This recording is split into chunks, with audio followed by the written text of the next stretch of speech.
আজকের রেসিপিটা হচ্ছে পালং ডাল মুসুরি। দেখো, প্রথমে আমি পালং শাক আর মুসুর ডালটাকে ভালো করে সেদ্ধ করে নিয়েছি। তার সাথে হলুদ আর পরিমাণ মতো নুন আর সামান্য চিনি দিয়ে দিয়েছি, দিয়ে এটাকে সিদ্ধ করতে দিয়ে দিয়েছি।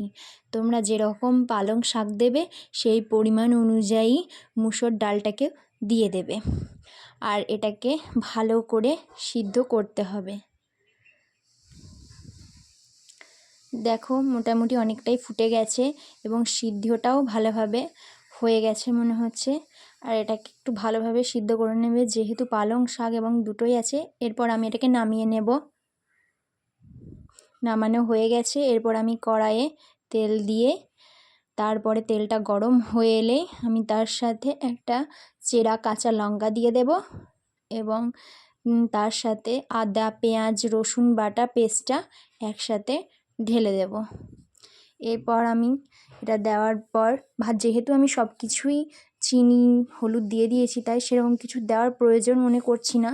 সমস্ত কিছু দিয়েছি। এবার এটাকে ভালো করে একটু মিক্স করে নেব, একটু ভাজা ভাজা করে নেব, আর একটু সামান্য পরিমাণ একটু হলুদ দিয়ে দেব। দিয়ে আমি এটাকে ভালোভাবে একটু ভেজে নেব।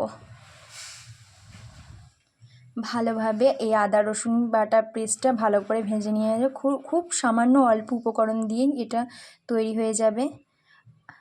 এর টেস্ট কিন্তু দারুণ হয় খেতে। আপনারা চাইলে বাড়িতে বানিয়ে খেতে পারবেন। এবং আমার ভিডিওটা যদি আপনাদের ভালো লেগে থাকে, লাইক শেয়ার কমেন্টটা করবেন। আর আরেকটু আদা রসুন বাটা পেস্ট দিয়ে দিচ্ছি। আপনারা যেরকম ভালোবাসেন সেরকম দেবেন, তবে খুব বেশিও দিতে যাবেন না, খুব অল্পও দিতে যাবেন না। যতটুকু থাকবে সেরকম পরিমাণ অনুযায়ী আদা রসুন বাটা পেস্টটা আপনার দিয়ে দেবেন। এরপর আমি ভালো করে কষানো হয়ে গেছে। এরপর আমি এই যে সিদ্ধ করা পালং ডাল মুসুরটাকে এই ভাজার সাথে দিয়ে দেব।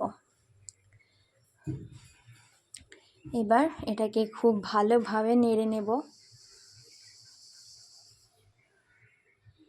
এটা যেন জলটা খুব একটা যেন না থাকে, হালকা জল থাকলেই হবে। আর এটা বেশি জল জল পাড়া যেন না হয়, সেদিকে আপনাদের একটু খেয়াল রাখতে হবে।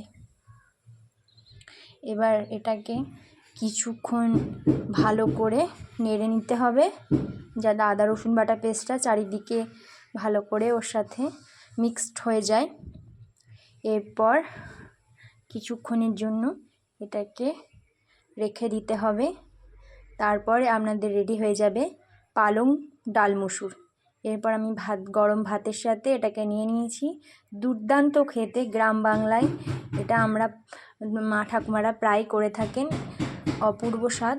তো আজকের ভিডিও এই পর্যন্তই।